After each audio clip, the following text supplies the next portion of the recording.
Assalamualaikum warahmatullahi wabarakatuh. Perkenalkan, nama saya Normelian Sari dari kelas 11 MIPA 1. Nama guru pengajar Bapak Nur Azmi SPDI MPD. Jadi di sini saya akan bawakan tema dakwah, yaitu memuliakan atau menghormati orang tua.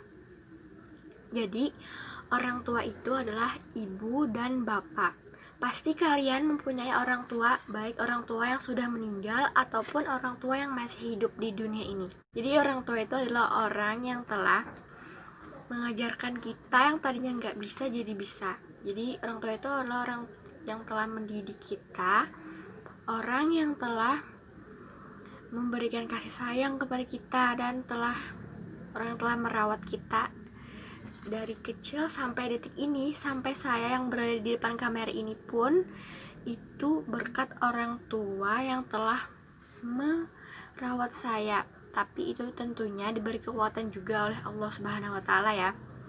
Jadi perintah untuk berbuat baik kepada kedua orang tua itu sudah jelas sekali tertera dalam surah Al-Luqman ayat 14 ya. Seperti ini bunyinya. A'udzu billahi minasyaitonir rajim. Bismillahirrahmanirrahim. Wa wassaynal insana biwalidayhi hamalat ummuhu wahnan 'ala wahni wa fisaluhu fi amaini anishkur li waliwalidayka ilayyal masir. Artinya, dan kami perintahkan kepada manusia untuk berbuat baik kepada kedua orang tua mereka. Ibunya telah mengandungnya dalam keadaan yang lemah dan bertambah-tambah dan menyapihnya dalam 2 tahun. Bersyukurlah kepadaku dan kepada kedua orang tuamu, yaitu bapak dan ibumu. Hanya kepadakulah kembalimu.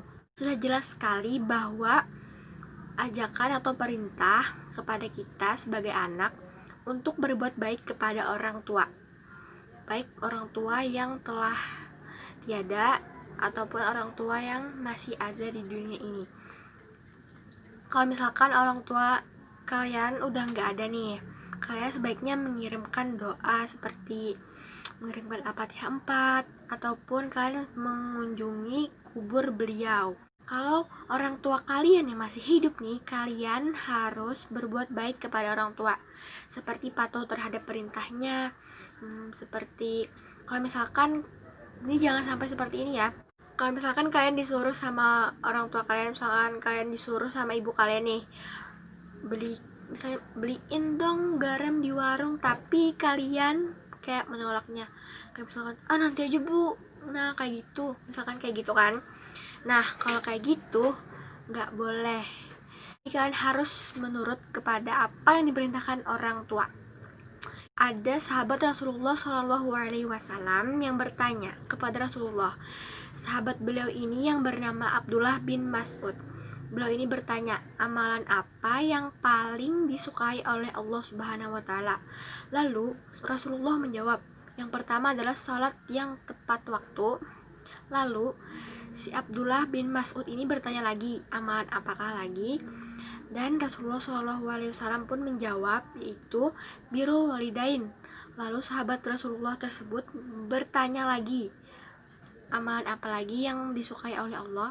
Jadi Rasulullah SAW pun menjawab, amalan yang paling disukai Allah yaitu adalah jihad fisabilillah. Jadi birrul walidain itu terdiri dari 2 kata, yaitu al-birrul dan al-walidain. Al-birrul artinya kebajikan dan al-walidain artinya kedua orang tua, baik kepada kedua orang tua. Jadi sudah jelas sekali ya bahwa berbuat baik kepada kedua orang tua itu memang harus diwajibkan kepada kita seorang anak. Jadi pasti orang tua itu akan mengalami yang namanya usia lanjut nih, kita yang telah berusia lanjut. Jadi ya, kalau misalkan orang tua kita itu kayak mudah pemarah atau mudah tersinggung, itu merupakan hal yang lumrah ketika mereka sudah lanjut usia. Jadi kita itu harus kayak memberikan kasih sayang dengan setulus hati kita, harus memberikan perhatian, harus memberikan kenyamanan yang ada di orang tua kita tersebut. Jadi dari Abu Hurairah anhu, ada seseorang yang bertanya nih kepada Rasulullah SAW bahwa kepada siapakah dia berbakti terlebih dahulu. Jadi Rasulullah SAW pun menjawab, ibumu. Kemudian seseorang tersebut bertanya lagi, kepada siapakah lagi? Lalu Rasulullah pun menjawab, yaitu ibumu. Ibumu, baru ayahmu. Imam Al-Qurtubi menjelaskan bahwa hadis tersebut menunjukkan bahwa kecintaan kepada ibu itu harus 3 kali lipat dibandingkan ayah. Karena apa? Karena ibu telah mengalami kesulitan dalam masa hamil, ibu telah mengalami kesulitan dalam masa melahirkan, dan ibu telah mengalami kesulitan dalam masa menyusui. Jadi ketiga kehormatan tersebut hanya terjadi kepada ibu, dan kepada ayah itu tidak terjadi. Maka dari itu, ibu disebut 3 kali daripada ayah. Jadi, sayangilah ibumu dulu, baru ayahmu. Demikian untuk dakwah saya kali ini. Mohon maaf jika ada salah kata ataupun salah hilaf, mohon maaf. Assalamualaikum warahmatullahi wabarakatuh. Dan jangan lupa untuk subscribe ya. Jangan lupa juga buat share video ini ke teman-teman kalian. Dan jangan lupa juga buat like video ini.